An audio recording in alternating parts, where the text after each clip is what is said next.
jërë ngeen jëf yéen ñi safoo site internet bi di Buzz Actu 221 nuyu nañ leen bu baax jaajëfal leen ci kóolu tege sopp bi ak topp bi nga xamante ne rek yi nag ñu koy topp bu leen fàttee abonné di bës cloche de notification yi ngeen mën a am yeneen i info. Dans déclaration de politique générale le débat n'est pas là-bas am na ñu fi toog sans salaire ngeen jox béykat yi 43 milliards ñi 21 milliards ngeen ne leen mënul nekk nañu xaar état waay caw yéen xam nga man lu ma sonal logique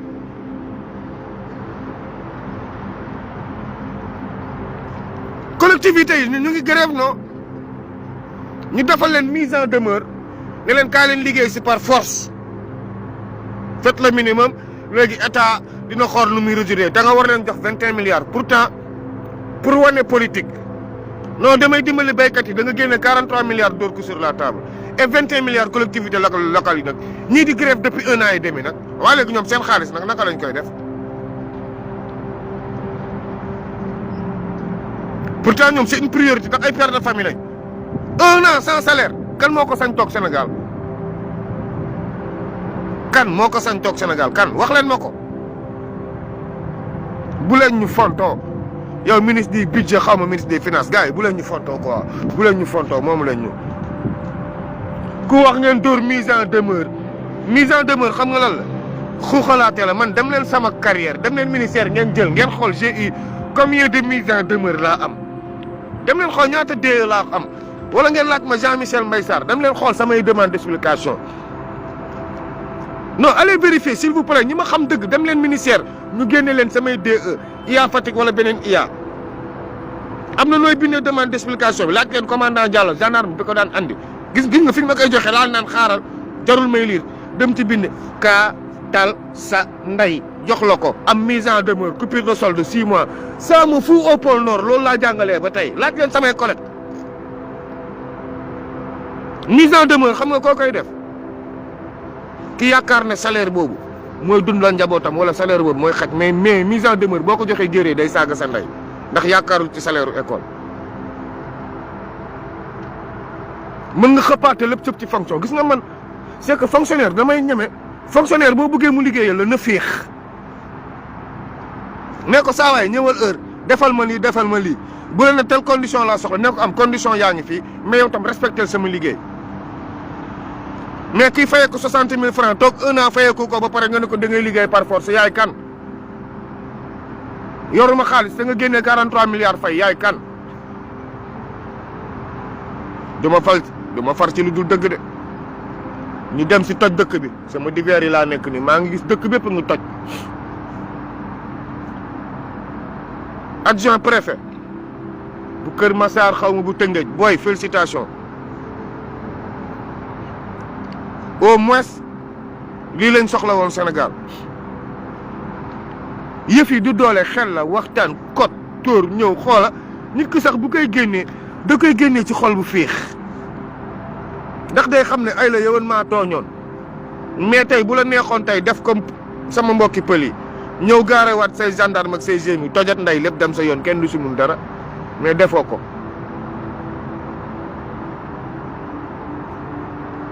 doole bànneex mooy doole gën nga reetaan doole la di doole bànneex day tax nit ki génnee yëfam Bira Diatta maire Kër Massar gis nga genre bii ñun lañ la soxlaa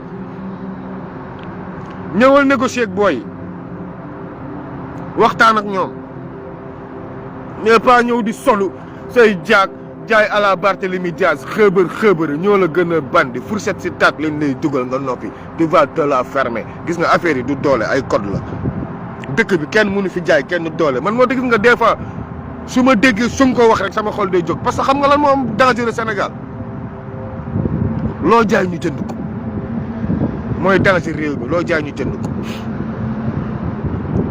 tey ñu ngi nii waxloo ñëpp si wax ju ñàkk xorom du ma fa wax ndax dafa ñàkk xorom ñii di conférence de presse ñii di kii du ma ci wax man du ma may kenn bës si loo xam ne waxul wala sax ma jàmbal jaañ mu ñuy communiquer am na lu bees bi xew Fulbert Sambou Didier Badji la ñu nekk ñun di régler su suuf ñun Fulbert Sambou Didier Badji la ñu nekk di régler pour gars yi ba ñu def conférence de presse ngeen yëg lu xew am na yoo xam ne warul génn ci presse bi ci biir la war a yem kon na ku nekk jël say responsabilités c'est que gars yi bu ñu andee débat bi ñu contrôler leen fen loolee ñu andi beneen débat bii heure bu Macron félicité woon Bassirou Diomaye Faye doo leen dégg waxu déclaration de politique générale mais xam nañ ne armée française commencé na fa jóge commencé nañ dépêché seeni matériel coow li commencé léegi Madiambal Diagne nag moom mooy jël bal bi di ko tël fu ko neex mu dóor ko yéen presse bi ngeen jël ko fubalee ko c'est ça qui m'a fait mal un imbécile ab xaj ab doome xaram gu mel ne Madiambal Diagne léegi moo jël léegi débat réew mi moomee ko ni mu ko moomee te moom mu ngi yore suñu impôt fay ko de nekk su suuf nag di négocier lu mel ni Midi Musique yëg naa ko fu ne mu ngi fay ruux ba xenam bi pour négocier xaalisam bi pourtant mu ngi toog di yàq seen der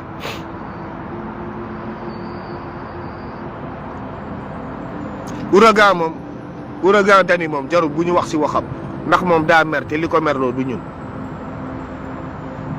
Thierno Alassane Sall question politique Thierno Bocoum question politique te déclaration politique générale man à ce que je comprends dem leen sama live jour bi ñu ne Sonko premier ministre déclaration de politique générale laa leen njëkk wax ma ne leen bu fekkee da koy teel a def ragaluma mu def ko ci commencement ci kanamu assemblée bi ndax daaw ma seetaan assemblée nationale. une semaine après ma gis assemblée bi yenn comportement yi ma gis député yi saaga ndey biir assemblée nationale ndax man yooyu yëpp ça ne m'intéressait pas xam nga daaw amuñu woon jotu xool assemblée. ma gis fa bëgg député buy saaga ndey froidement fu man maa ko gis assemblée mooy député ak xale bu jigéen bu rafet boobu nga xam saa bu ñuy def ma ne leen mais non Ousmane Sonko warul mën ñëw taxaw fii far ñu ne ma ci biir ay texte mais texte yooyu nag Amadou Ba fii la ko fekk pourtant ñëw na wax pourtant je me souviens Guy Marius Sagna bu mu ne Amadou Ba warul dem assemblée nationale ah jour boobu def naa erreur de ndax saaga naa ndey gii ci live dëgg rek a neex yàlla gii dem leen sama live boobu novembre passé bi mu naan Amadou Ba du ñëw dem leen sama live nee naa leen gii lii ak lii moo tax mu bañ nekk président lu ne laa ko traité ndekete Guy Marius Sagna moo nekkoon si ñun tey mu ngi nii li mu waxoon ci Amadou Ba la waxaat ci Ousmane Sonko moo tax démb dem ko déglu ma ne catastrophe kon waa ji ci laa demaa nag gëstu lan la Guy Marius Sagna wax ci laa doog a gis ne ndekete texte yi mayul Ousmane Sonko ñëw assemblée nationale si laa ne kon Guy Marius Sagna li mu defaan démb la defaan tey te pourtant maa ko fi saagoon day daaw sincèrement novembre bi dem leen xool samay live ba ma ne ko da ngay kompaloog nday Macky Sall ndax yaa ngi ni doog a jógee France mënoon nañ la fal parti bi ngay def noonu yaa ngi ni di faral Amadou Ba naan ko waroo ñëw assemblée da nga koy couvrir kon Amadou Ba moo lay financé maa ko wax novembre bi passé allez vérifier moo tax les mêmes moo la répété waat démb ci Ousmane Sonko kon man kenn du ma ne tey Ousmane Sonko day ñëw assemblée tey ma gëm la kenn du ma ko wax par contre bu Ousmane Sonko tey ñëwee assemblée ah fa la problème bi nekk ndax su boobaa lu mu fa dégg moom la te sama gars yi xaalis bu bëri génn na pour élection législative yi xaalis bu bëri moo tax ma may soo mootul Sénégal Ousmane Sonko xoola même bu naroon def élection législative nii dafay aju xaalisu législative yi moo commencé nii dugg ci presse bi xaalisu législative yi moo nekk ci réseaux sociaux yi xaalisu législative yi moo jur laay fër yu bees yi ñu bëri nag dinañ amaat chaîne de télé de booy yu bëri nañ leen jox caméra ak lépp ndax xam nañ ne dañ ñoo contre ñii ay burkinabé la plupart c'est des ivoiriens gars yi dinañ ñu mbëkk dinañ ñu mbëkk dëggantaan ndax xaalis moo tegu sur la table réseau Bolloré bi laa yéex a découvrir réseau bu am doole la dama ko yéex a découvrir buñ ma contagul woon pour dugal ma ci seen affaire Afrique yi du ma mos a xam ne Bolloré am na réseau de internet mais comme man nag je ne suis pas tiktoker donc foofu soxlaa ma fa dem mais am na nu ñu lay defaralee TikTok xaw ma nu ñu koy bousee TikTok am na ñu mu ci fay ay 4000 5000 euros laa lay wax nii ci lan toog rek di live di saaganta yu Ibrahima Traoré rek ñoom Assimi Goïta léegi boole nañ ci Bassirou Diomaye Faye ak Sonko ñoom daal am na nu ñu la koy bousee TikTok ci ay carte bancaire la ñoom ñoo la koy ubbil sa TikTok TikTok bi demaale Instagram TikTok bi demaale fan Snap lañ ma wax ak xamoo fan ñoom daal am na daal nu ñu koy ubbee ah TikTok bi yow bu man bu may def benn live nii damay am 4 fois live bi ils m'ont tout expliqué mais bi mu waxee ba pare laa ko ne Fall man maay diw ak diw ak diw man mu ne ko soxlaa ma TikTok dund ma loolu lii laay dund dëgg ja al ak wa nig mal baatinu dañuy fen soo ma weddee problème Sénégal bi fii la jëm mu ne ma non mais c'est déjà mélangé mu ne ko même si c'est mélangé nous on va réparer nous Sénégal on va réparer ça c'est nous qui vous avons fait rentrer dans le combat nous on va réparer et on sera dans le même combat c'est-à-dire contre l'Occident. Et il faut comprendre qui est l'Occident.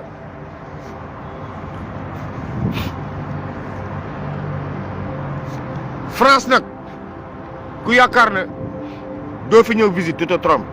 France mooy gérer Mali de France mooy gérer Burkina France mooy gérer fépp ndax kenn mënul ne coppet administration française génnee ko Mali mënul nekk chef total ñu ngi fa.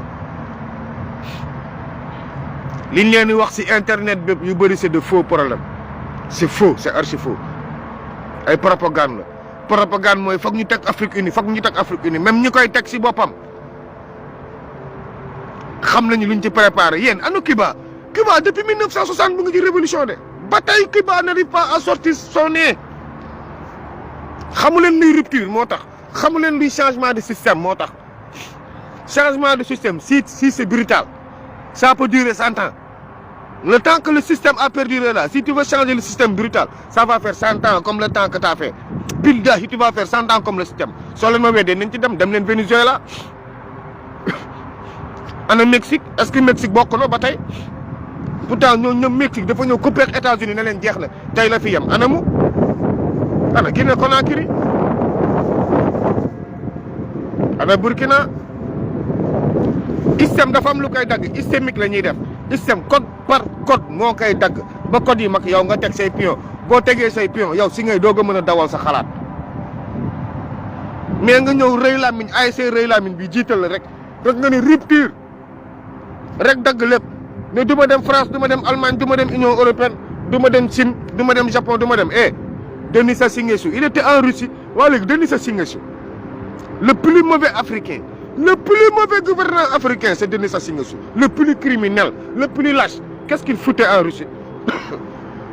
Parlez-nous de ça maintenant. Ayo, Denis Sassou Nguesso, mu ngi woon Russie. Parlez-nous de ça.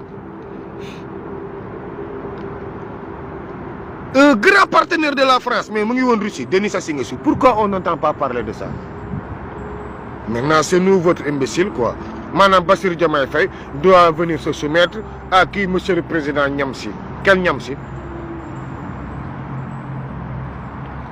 On ne peut pas remplacer un cul blanc avec quéquette blanche. C'est impossible. Nous sommes des Africains renois.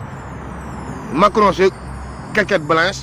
Poutine, c'est cul blanc. Donc, on ne peut pas les remplacer en travers. On a besoin de leurs armes. On a besoin de leurs fonds. On a besoin de quelque chose, mais pas de leur personne, ni de leur mode de gouvernance, ni de leur état. Il faut savoir parler et dire la vérité quand il le faut. Sabotage, manifestation, il a commencé. Dans 100 jours maintenant. Autoriser manifestation, moo gën. Bañ ko autoriser mooy yokk leen buzz. Code yaa ngi commencé ñëw dépôt manifestant yi dina yokku. Bu manifestation yi commencé yéen patriote laay waxal dam leen di avertir xaat balaa ñoo dem fenn dëkk bi daa am police am gendarmerie am armée am justice fii ku fi déposé am autorisation manifester dafay manifester te da ngeen koy bàyyi mu manifester wa ilaa ngeen andi fi xeex liy tooy si yéen lay jóge yéen patriote est-ce que vous me suivez ngeen taxaw fi ne kenn du fi manifester wala organiser ay manifestation parallèle yéen a leen di yokk doole yéen kuy mënti manifester bu leen ci waxati bu leen ci def bës bàyyi leen ñoom ñu dem nekk seen 10-15 personnes mais boo leen ci waxee yokk leen doole je vous avertis nag amu leen droit interdire kenn manifester amu leen droit interdire kenn marche parce que Sénégal tam ñëpp ko moom koo xoromal nag mu am xorom koo xoromalul mu lewet ay code la rek ay code affaire bi ci ay code la ñoom yor nañu li ñuy yor ñun nag boo gisee ñu mën ñu ci communication ki fàttali la fal ku fàttali la fal ba foog na yàlla la fal te fàtte na yàlla leeram ci nit ñi la ko def te ñun communication bi liñ ci defoon liñ ci doon def liñ ci mënoon di ci def ñun xam nañu ku ne xam na ni nga communiquer ba gagné woon communication bi ki fàttali la fal falu rek na yàllaa ma fal te fàtte na ay nit a la votel communication bi bu continuer d'ici 5 mois 6 bu ñu demee élection législative même assemblée bi la ñuy jaraat est-ce que dina jaraat tas assemblée bi.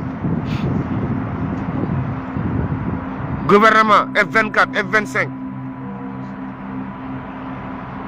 partisans Ousmane Sonko yi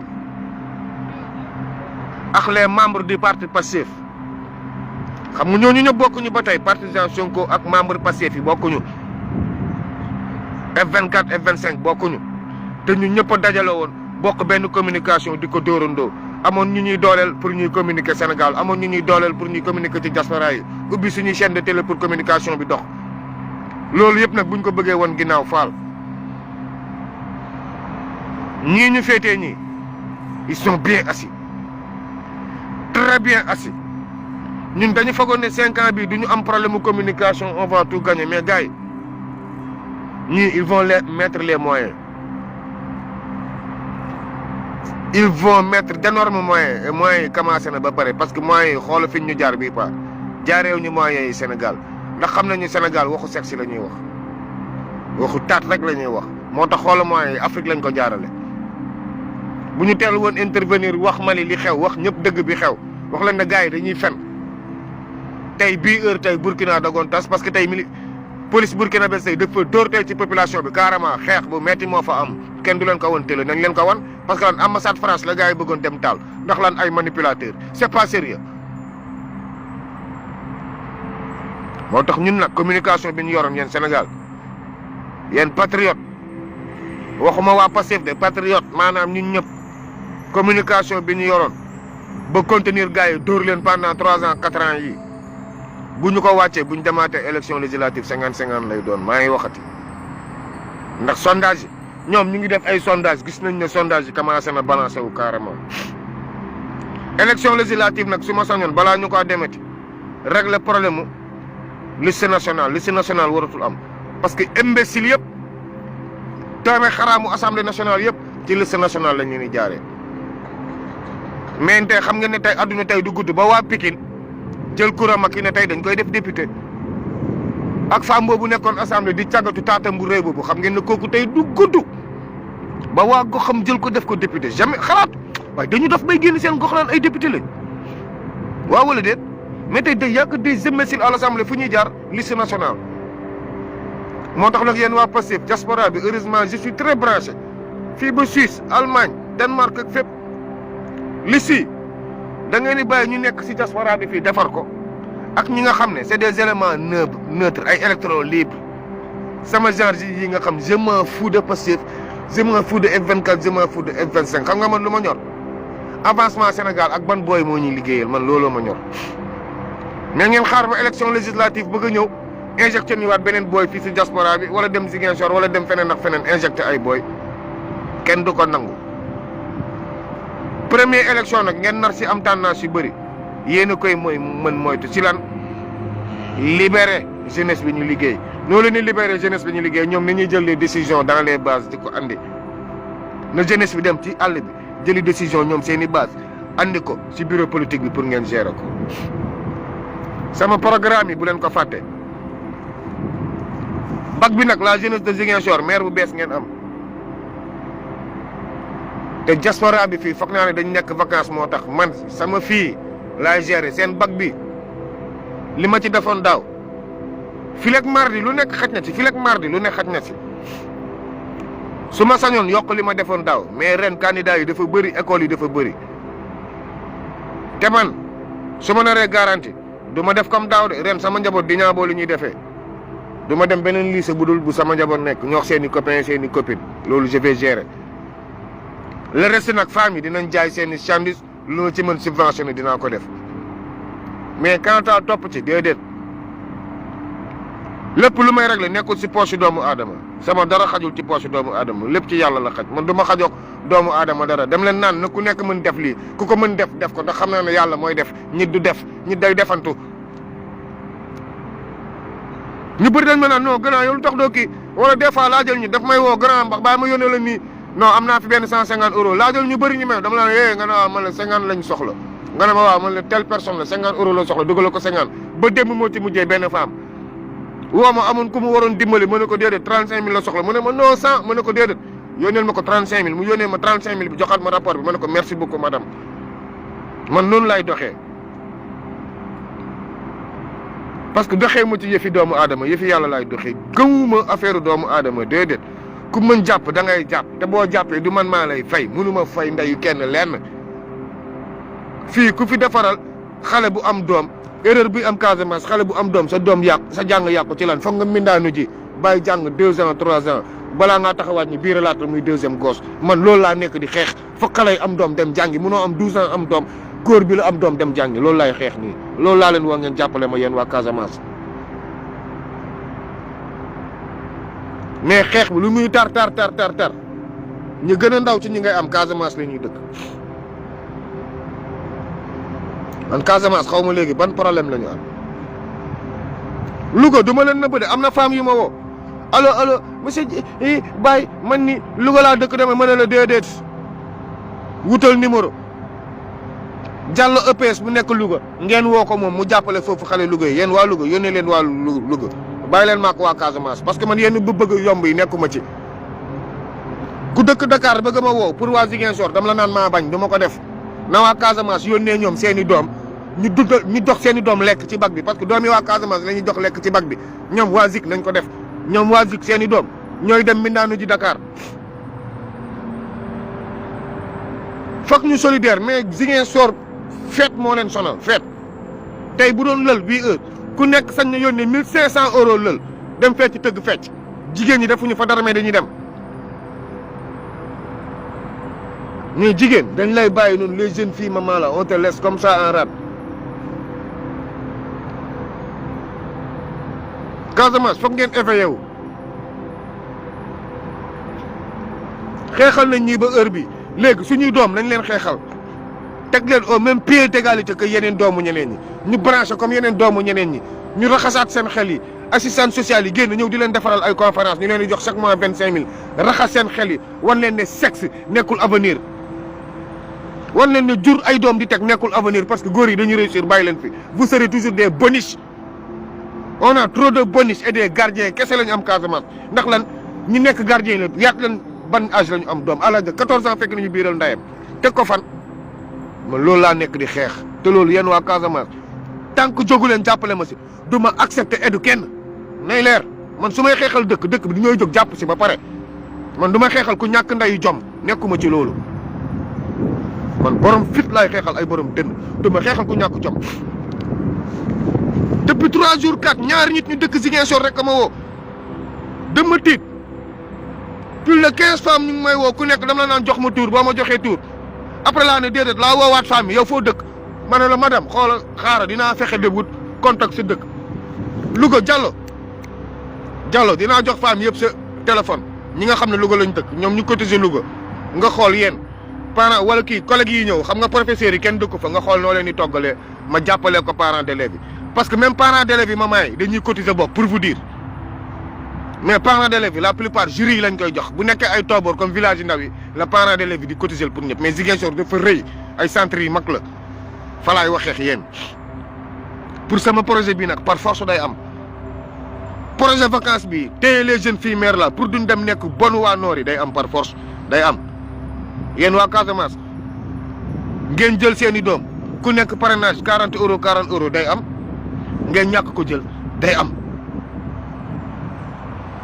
boo leen yaakaaree nag seeni doom dañu ñàkk jom moo tax ñu biir ñàkk xam psychologie xale moo tax ngay traité xale bu am 15 ans 16 ans ba 11 ans ne dafa def lu ko neex moo ko tey c'est parce que yow da nga ñàkk xam yow xalaatal âge bi nga fa tolloo ndax yaa ko teyoon wala da nga amoon surveillance ku xamul day xamadi ku xam mooy dooméram ndax moom moo réew xale du am 12 ans biir ba pare nga ñëw sanctionné xale bi et yow waajur bi daa fichu quoi pour que lii mu dal xale bi ñun waa Casamance nous sommes responsables programme boobu maa siy jóg duñu planning benn xale dañuy jóg si programme bi andi sage-femme bi teg yéen expliquer leen lan mooy adduna expliquer leen ne waru leen biir expliquer lu leen di yokk jom expliquer leen nu ñuy téyee seen taat expliquer leen nu ñuy sàmmee seen ndaw foog ma xeex loolu Ziguinchor parce que c'est trop facile Casamance boo amee doom ñu ne c'est normal sa jàng yàqu man j'ai réussi xale da ngay judd 1 mois après sa ndey day dem jàngi école par force par force yaay dañu école mu téye bébé bi. Y a des choses qui me font mal à Ziguinchor te mënu ma ci dara te loolu laa fa fekk te depuis Macky Sall laaj leen militaire bu leen neex Casamance boo amee 15 ans doomu ko woo yónnee mën a la defaral doom teg ko fan xale bu am 15 ans teg ko fan 15 ans da nga yéex a am doom teg ko fan loolu dam koy éradiquer par force te projet bi bu mu ko démarré ren dëwën après dëwën dinaa si dugal façon mouvement boo xam ne yéen ñëpp je défie quiconque yéen borom Jakarta yi vous êtes à 541 cas de grossesse la fa borom Jakarta yi def ren 541 cas de grossesse 541 cas de grossesse prison nag Casamance gis naa ne bu ñu buggee déposer plainte pour affaire viol da ngeen di bañ je vous avertis désormais kaso Casamance dina fees parce que dans la loi xale boo xam ne mineur la même si elle est consentante boo ko biiralee viol la buñ la fekkee kawam viol la dañ lay noq 5 ans au grand maximum ou 2 ans si elle est consentante préparez-vous en conséquence yéen bàjjenu gox yi maa leen di woo yéen juge féministe yi maa leen di woo sama mouvement féministe bii moom damay topp xale yi ba si biir seen biir kër pour mën leen dimbali fa laa jëm ak yéen Sénégal sama féminisme ci xale yu ndaw yi laa koy commencé parce que j'étais professeur 6e di jël ay élèves bu 6e di leen yóbbu sama kër ñi accouché may jël ay prise en charge xam lu ñu ciy dépensé ne ñi leen ko teg mënuñu ko ndax ñoom ñoo maase c'est aux parents de prendre leur responsabilité sama programme bi ci vacances yi lay démarrer ku si mën jàppale jël ay parrain jëlal 50 filles laay teg à côté kenn du si dem mbindaanu ji ren personne ne va sortir pour aller être le bonus de quelqu'un d'autre boo leen demee Dakar dañ leen di yàqataana tëddee leen on va encore bu violer il faut que ça s'arrête je prends en charge tout ku may jàppale nag jàppale ku jàppalewul tam yaa xam basuma mbare yàlla baax na ba sama ataaya bi sama kaas bi tojul kon moo lay woon si dëgg laa nekk su ko non ko abidé Iba Fama la Dia andil naa leen sujet yi ma soxla woon réfléchir leen ko ngeen paasal ma ko sama maire waa Casamance dañ may décourager waa Casamance boo xeexee ba xeex yegg si fii te bu mu leen ne woon léegi c'est la fête concert la ñoom ñëpp ñëw toujours pour parler à nos frères africains et aux pseudo-panafricanistes, les oligarques panafricanistes. Parce que parmi nous, paraît-il qu'il y a des oligarques. Afrique, la jeunesse africaine, savez-vous que l'énergie de notre Afrique, notre énergie, est gérée depuis 100 ans par la France, depuis 100 ans, depuis 1924. Est-ce que vous entendez nos pseudo-panafricanistes là parler de ça? Dans les pays qui veulent se départir et se débarrasser de la France, qui gèrent leur énergie, qui? C'est pas la France. Total est en Afrique depuis 100 ans et toujours Total est en Afrique. Pourquoi on ne s'est pas rué sur ça ou pourquoi on ne parle pas de ça? Pseudo-panafricanisme. Savez-vous que tout notre pétrole, argent, monnaie et tout, est géré par la France, le savez-vous? Pourquoi vous n'avez pas dit à la jeunesse que l'Afrique ne peut pas acheter en francs CFA? Même le Mali actuellement n'achète pas en francs CFA. Le Mali achète en dollars. Burkina achète en dollars. Et avant d'acheter en dollars, leur franc CFA là, ils le font en euros. Même s'ils donnent de l'or en garantie, ils le donnent à la France. Si vous ne dites pas à la jeunesse la réalité qui se passe en dessous de l'échelle, moi je serai très à l'aise de m'y atteler. Qui gère l'énergie africaine dans les pays où il n'y a pas d'électricité énergétique? Au Cameroun, il n'y a pas assez d'énergie, il y a des coupures de courant. Partout en Afrique, il y a des coupures de courant. Pourtant, la France n'a pas d'énergie. Mais l'énergie est gérée par quoi? Bauxite, uranium. Quel pays? Mais pourquoi vous vous ne parlez pas des problèmes essentiels, quoi, mais vous êtes toujours dans les entrailles, dans les détails, dans les petits coins des testicules, dans je ne sais pas où. Pourquoi aimez-vous vous lamenter? Pourquoi, chers Africains, aimons-nous nous lamenter par trahison, trahison, trahison? Parce que vous savez quoi? Celui qui se sent inférieur est toujours à la défensive. Une personne qui se sent inférieure est toujours à la défensive. Mais une personne forte mentalement, tu t'en fous de ce qui va se passer devant un blanc ou un américain. Cessez la manipulation, s'il vous plaît. Aujourd'hui, il y avait une autre manifestation prévue au Burkina. Mais pourquoi la police burkinabèse a réagi? Parce qu'ils savent qu'il commence à y avoir des manipulations qui ont failli coûter la vie à Ibrahim Traoré à cause de vos manipulations pseudo-panafricanistes. Vous avez failli éliminer à cause de votre bouche là le capitaine Ibrahim Traoré. Où étiez-vous quand vous étiez là en train de râler, quand je vous disais que la Côte d'Ivoire va attaquer Burkina? Vous m'avez rigolé, hein? Où étiez-vous en train de râler parce que l'argent vient d'où? Qui est Alassane Ouattara? Qui est Macky Sall? Qui est Bolloré? Ce trio-là va nous détruire. Ce trio-là va vous séparer du Sénégal comme ça, là. Ne pensez pas que nos bouches ou nos langues, là, vont faire qu'il y aura un coup d'état négatif. Il faut qu'on se respecte entre nous, chers Africains. Il faut qu'on se respecte. Si Total n'est plus en Afrique, là, je serais d'accord quand on me dit que la France dégage. Non, on ne peut plus venir en France, oui. En tout cas, la France est toujours en Afrique. Parce qu'il y a toujours Total échelle. Il y a toujours BCEAO, il y a toujours France CFA. Même dans la il y a France CFA. Il y a la langue française là-bas, non? Donc, que voulez-vous d'autre? Il faut que tout le monde souffre. Non, il faut que les uns souffrent. Les autres vont calculer comment négocier pour atténuer la souffrance. Il faut qu'on se respecte. Je suis sur les réseaux sociaux, il y en a qui parlent de rebond, il y en a qui parlent... Qui est le peuple africain qui est prêt à décanter 440 milliards comme rebond à donner au Sénégal pour que le gouvernement là démarre son projet ou ses travaux? Qui est le peuple africain qui est prêt à couvrir le gouvernement sénégalais pour qu'il ne prenne pas un prêt à la Banque mondiale? Qui est le gouvernement qui est prêt actuellement à nous donner autant de milliards comme garantie pour qu'on puisse démarrer le projet sans passer par la Banque mondiale ou par le FMI? Entre nous, qui est prêt pour ça? Mais l'Africain, quand il souffre, il t'aime.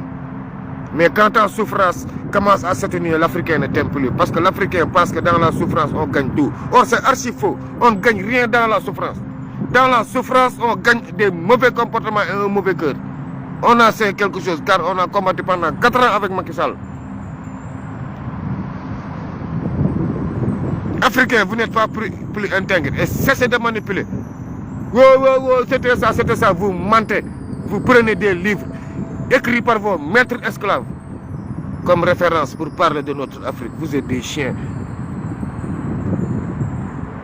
On m'a envoyé un livre pour me dire que regarde, celui-là, qu'est-ce qu'il a? J'ai lu, l'auteur c'est un blanc. Imbécile que vous êtes. Moi, je vais me référer sur un blanc qui va me parler de mon Afrique. Je vais me référer sur un blanc, moi. Moi, je viens d'arriver. Je ne suis pas vous qui avez fait 40 ans ici en France, jusqu'à être dénaturalisé. Quand la France te dit que tu es naturalisé, c'est archi faux. C'est parce que tu es dénaturalisé que tu es naturalisé en France. La naturalisation signifie la dénaturalisation africaine. Soyons logiques.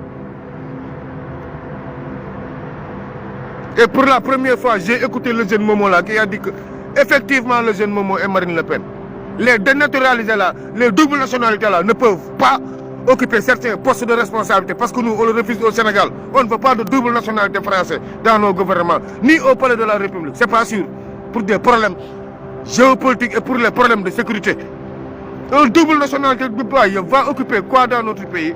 Un double nationalité, c'est un dénaturalisé. double nationalité, c'est un dénaturalisé. Je vois la vérité. Vous vous êtes déjà dénaturalisé, vous avez quitté votre Afrique, maintenant vous venez nous emmerder encore pour nous parler de notre Afrique, nous. Je connais ici des Ivoiriens qui n'ont rien compris de l'Afrique. Rien du tout. Et puis elles veulent me parler de je te dis, Kassa.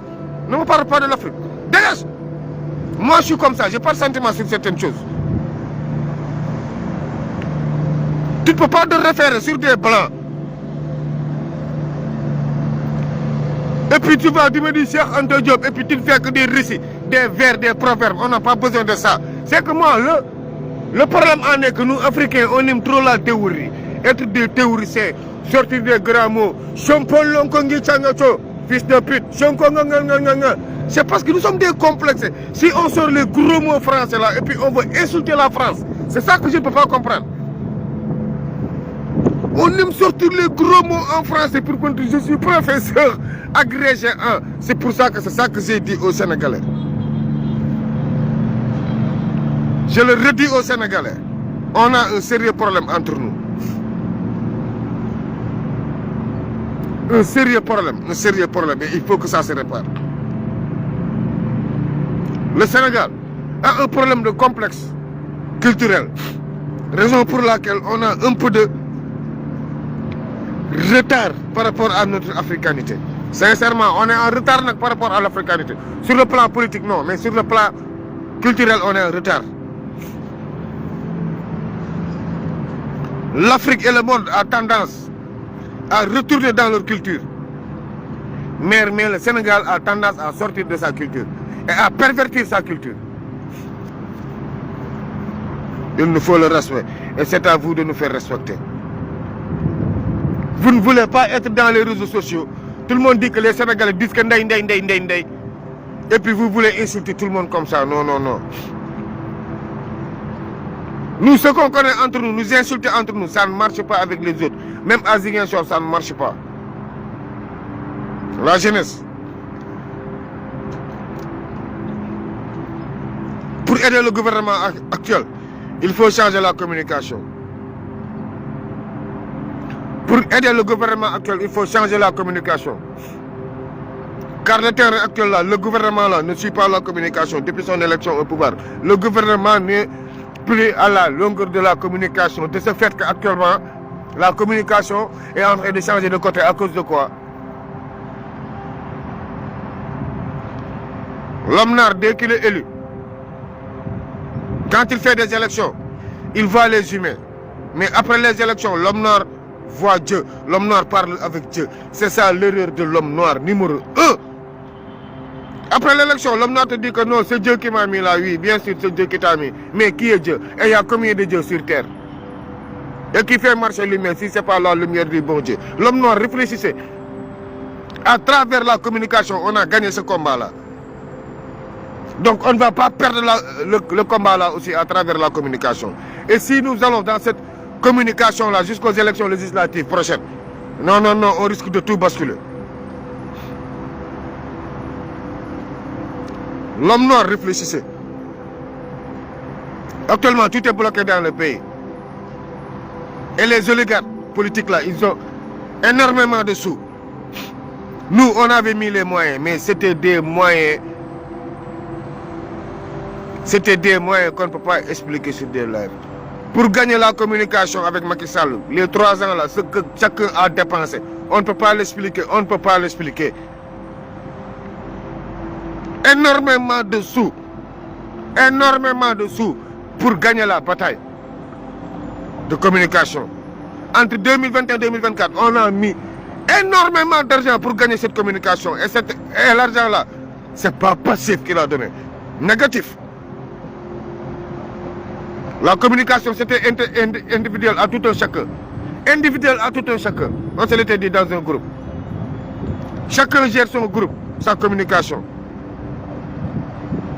Oui, il le fallait. Et on l'a réussi, on l'a mis.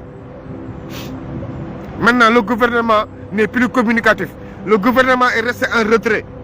Il y a trop de brouhaha et le gouvernement n'arrive pas à répondre. Pourtant, ce n'est pas des problèmes politiques. Ce ne sont pas des problèmes politiques, sincèrement. Il y en a qui veulent des audiences, ça ne passe plus.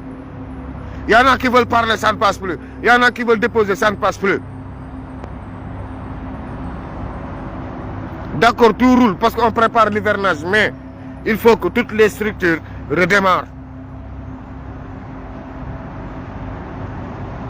Il y a des problèmes, il faut qu'on le reconnaisse. Et on le reconnaît. Et il faut qu'il y ait des problèmes parce que l'argent n'est pas sur place. Les dépenses ne sont pas sur place. Parce que j'ai entendu un grand couac. Un ministre sortir dire que aux élus locaux, non, c'est ce qui travaille dans les mairies, non, pour un problème de 21 milliards, l'État ne peut pas résoudre, l'État faux. Comment vous pouvez payer avant-hier 43 milliards, maintenant vous avez des problèmes de payer 21 milliards. Est-ce que vous respectez les citoyens? Est-ce qu'il y a du respect, quoi, man? C'est pour ça, man.